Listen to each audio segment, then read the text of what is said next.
जिंदगी ने जो कुछ भी दिया है उससे प्यार करो, जहां हो उसे स्वीकार करो और हर लम्हे को जी भर के जियो। 94.3 माय एफएम से मैं हूँ विनी आपके साथ, और चलो आज कुछ अच्छा सुनते हैं। हम सब अपनी लाइफ की सिचुएशंस को, अपनी कंडीशंस को लेकर दुखी रहते हैं, क्रिप करते रहते हैं, लेकिन उन कंडीशंस में क्या अच्छा छुपा है ये तो देखते ही नहीं है। ऐसा ही एक सेवक था, मंदिर में काम किया करता था, साफ सफाई का, भगवान की सेवा का।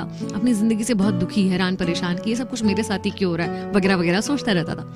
एक दिन उसने भगवान से कहा कि आपकी जिंदगी अच्छी है, आराम से एक जगह खड़े रहना है, कुछ नहीं करना है, मेरी जिंदगी देखो कितनी कठिन है। भगवान ने कहा ऐसा नहीं है, यहाँ मेरी जगह पर होना आसान नहीं है, बहुत कुछ मैनेज करना पड़ता है। उसने कहा कैसी बात करो आप, ऐसा है तो एक दिन आप मेरी जिंदगी जी के देखो और मैं आपकी जिंदगी जी के देखता हूँ। भगवान ने कहा नहीं भाई, मेरी जगह पे रहकर बहुत पेशेंस रखना पड़ता है, तुमसे नहीं होगा। उसने कहा जरूर होगा, आप मुझे मौका दो, आप जो कहोगे जैसा कहोगे करूंगा, लेकिन एक दिन के लिए मुझे भगवान बनने दो और आप एक साधारण इंसान बन के जी के देखो। भगवान मान गए, लेकिन भगवान ने कंडीशन रखी कि बहुत सारे लोग आएंगे, तुमसे कुछ भी कहेंगे, लेकिन तुम्हें रिएक्ट नहीं करना है। वो तुमसे चाहे प्रार्थना करें, चाहे तुम्हें अच्छा बोले, बुरा बोले, तुम्हें सीधे खड़े रहना है, ना तुम्हें कुछ बोलना है, ना अपनी जगह से हिलना है, बिल्कुल मूर्ति की तरह ही खड़े रहना। उसने कहा ठीक है, इसमें कौन सी बड़ी बात है, मैं कर लूंगा। अब बन गया वो सेवक भगवान, और भगवान निकल गए एक दिन की छुट्टी पर। सबसे पहले एक व्यापारी आया मंदिर में, जिसने हाथ जोड़कर प्रार्थना करी कि हे भगवान, एक नई फैक्ट्री लगा रहा हूँ, मुझे खूब धन धान्य देना, मेरे उस फैक्ट्री को खूब तरक्की देना। ऐसा बोलते हुए जैसे ही झुका तो उसका वॉलेट गिर गया, वॉलेट वो वहीं भूल कर चला गया। अब मूर्ति बने सेवक को मन करा कि उसे रोक कर बता दूं कि तेरा वॉलेट गिर गया भाई, मगर नहीं बता पाया क्योंकि कंडीशन थी कि बोलना नहीं है, हिलना नहीं है। उसके बाद एक गरीब व्यक्ति आया, जेब से 1 रुपया दिखाकर बोला कि ये लास्ट 1 रुपया बचा है, क्या करूं, इससे माँ की दवाइयां खरीदूं या परिवार का पेट भरूं, समझ नहीं आ रहा भगवान, मैं कैसे जीवित रहूं और अपने परिवार को जीवित रखूं। और देखा उसने नीचे तो उसको सामने एक वॉलेट पड़ा हुआ दिख गया। हे भगवान, धन्यवाद, धन्य हो, तुमने तो मेरे सारे संकट दूर कर दिए, पैसों से भरा हुआ ये वॉलेट मुझे दे दिया। इसके मन में आया कि अरे मैंने नहीं दिया, ये चोरी करके जा रहा है, इसे रोक लूं, लेकिन कंडीशन वही थी कि ये बोल नहीं सकता है और हिल नहीं सकता है।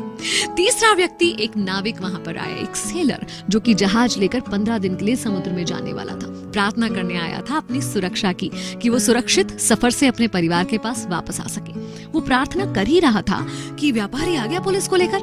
देखिए देखिए, इसने ही मेरा वॉलेट चुराया है, क्योंकि मेरे बाद मंदिर में यही आया है। पुलिस उसे पकड़ कर ले जा रही थी और अब उस सेवक से बर्दाश्त नहीं हुआ कि इनफ इज इनफ, अब मैं और मूर्ति नहीं बन सकता, अपनी आंखों के सामने इतना गलत होता हुआ नहीं देख सकता। उसने कहा कि ये बिल्कुल गलत है, इसका जो बटुआ है वो उस गरीब व्यक्ति ने चुराया है, मैं भगवान हूँ, मैं बता रहा हूँ। पुलिस ने भगवान की बात तो माननी ही थी, उस गरीब व्यक्ति को पुलिस पकड़ कर ले गई। शाम हुई, जब भगवान आए तो उसने बड़े गर्व से बताया कि मैंने एक अन्याय होने से रोका इस तरह से। भगवान ने कहा हे राम, तूने तो सारा बंटाधार कर दिया, मेरी प्लानिंग का कचरा कर दिया।